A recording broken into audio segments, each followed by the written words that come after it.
Magandang araw mga kaibigan. Bigyan natin ng opinion, reaction ngayon itong pahayag ni Attorney Ferdinand Topacio, ang spokesperson ng PDP Laban. Tungkol sa pagtanggi ng Pangulo sa offer ni Mayor Benji Magalong na siya ang mangulo sa investigasyon sa flood control project. Tinanggihan na pala. Bakit tinanggihan? Takot ba sila na hindi nila makontrol si Mayor Magalong? Kung ano ang makita niya, yun ang ilagay niya sa kanyang report, sa kanyang ano. Ito, pakinggan natin si Attorney Topacio, ang kanyang payag. Mayor Magalong will call it as he sees it. Gusto ba nila ang nag-iimbestiga? Congress, sila mismo Hindi po pwede tama yung mga calls or an independent third party na mag-imbestiga. Ngunit, mukhang hindi sincere. Kaya po kami sa PDP, nananawagan po kami kay Pangulong Marcos, reconsider Mayor Benji Magalong. Kinwestiyon ni Attorney Topacio ang pagtanggi ni Marcos Jr. sa alok ni Mayor Magalong na pangunahan ang investigasyon sa anomalous flood control projects. Offer ni Mayor Benji Magalong, kasama lang natin nung Sabado, to investigate. Nag-o-offer yung tao. Bakit ni-reject?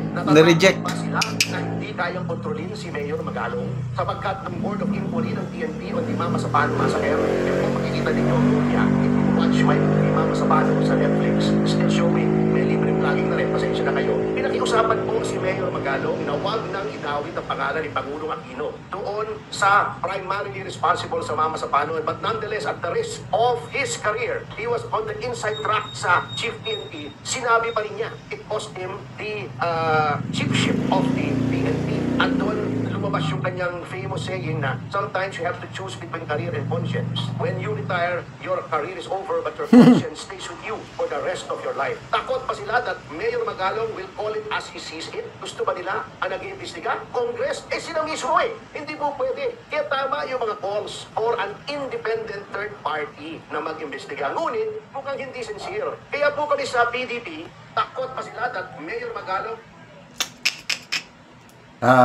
ngayon ko lang nalaman na tinanggihan na pala ng Pangulo ang offer. Ako umaasa kasi parang gustong-gusto naman ng Pangulo na i-dig up sino yung mga may makasalanan.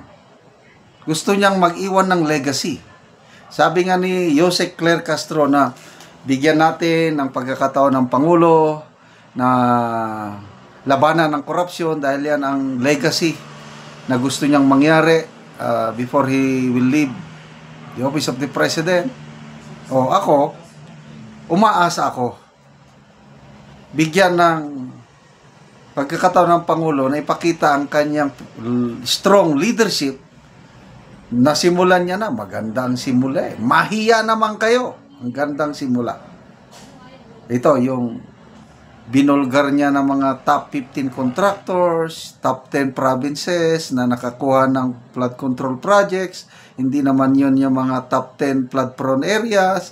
Ang ganda na ng simula Ito na lang yung follow through. Sino ba talagang mag-iimbestiga? Ngayon, tinanggihan si Mayor Magalong. Sige. Kung ayaw nila kay Mayor Magalong, di nila kapartido or ano, sino kaya? Yung maasahan natin na walang kinikilingan. Example lang ito Yung mga kagaya ni retired Ombudsman Samuel Martires. Mga ganun na kalidad. O anybody, basta makita natin na hindi siya beholden sa kaninong politiko.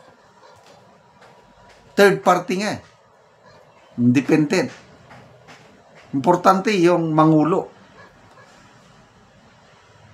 Okay, so kung ayaw nila kay Mayor Magalong, hintayin natin. Ako, bigyan ko pa rin ng chance ang Pangulo na ipakita ang kanyang commitment, dedikasyon na once and for all, tuldukan na ang korupsyon sa ating bansa.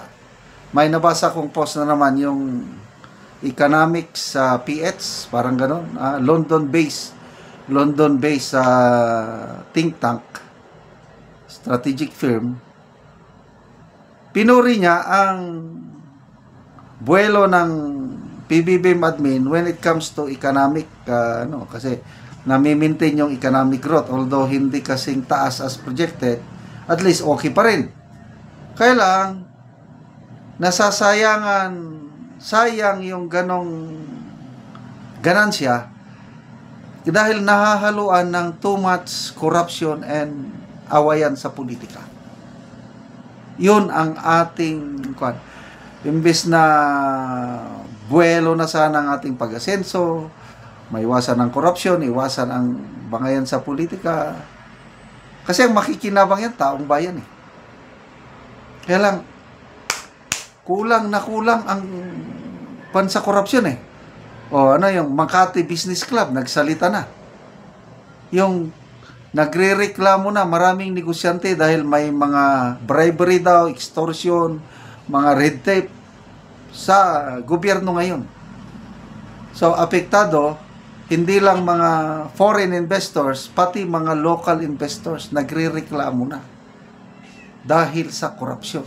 At kung may pinakalalang mukha ng korupsyon ngayon, nandyan sa flood control projects. Billions. Sayang. Salamat. At natapos na kanina yung unang hearing ng Blue Ribbon Committee ni Senator Marcoleta. To me, satisfied ako. Initial lang yon. Nagisa ng todo ang DPWH Secretary. At least umamin na siya na may mga ghost project talaga at iniimbestigahan na daw ng DPWH at isasubmit nila ang resulta ng investigasyon sa mga ghost projects, flood control, sa Blue Ribbon Committee next hearing. That's good.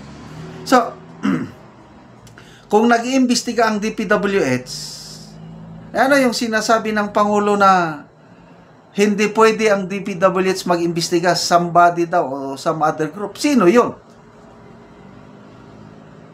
Hindi nga kapanipaniwala ang investigasyon ng DPWH. At least, sinimulan nila. Para lang may documents ang Blue Ribbon Committee, may basehan sila sa pag-question. Kasi nga, tanong kanina sino yung mga involved? Kung may ghost projects, ilang tao yan? Halos marami daw na i-involve.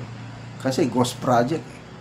Kung sino yung mga pumirma, bago nabayaran yung kontraktor, na wala mga actual proyekto, damay lahat. So, malalaman natin. Kaya lang, kulang pa rin ako ng tiwala sa DPWH, lalo na sa Kongreso. Kailangan talaga ng third party. At sino ngayon? Ang mga members ng investigating body. Takot sila kay Mayor Magalong. Bakit? Ayun. Sincero ba sila? Bahala na ang taong bayang magpasya. Okay, salamat mga kaibigan sa inyong pagsubaybay sa ating channel. Nakakatulong kayo ng malaki sa tribong Talandig ng Bukidnon dahil ang income natin sa channel na ito is pantulong sa tribo. Namimigay tayo ng mga libreng yero at pako para makapagpatayo naman sila ng mas maayos na tirahan. Panoorin nyo ang video na ito. Ang yero nga ihatag namo sa mga tao, katong itabang sa mga tao nga nagkinanglan sa ilang balay. Kay nakigpuyo lang ni siya sa iyang magulang.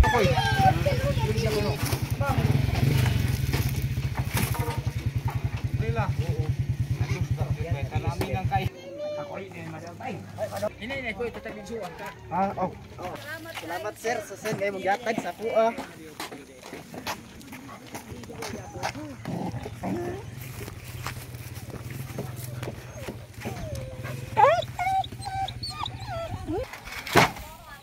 Alay, pandawag din ni.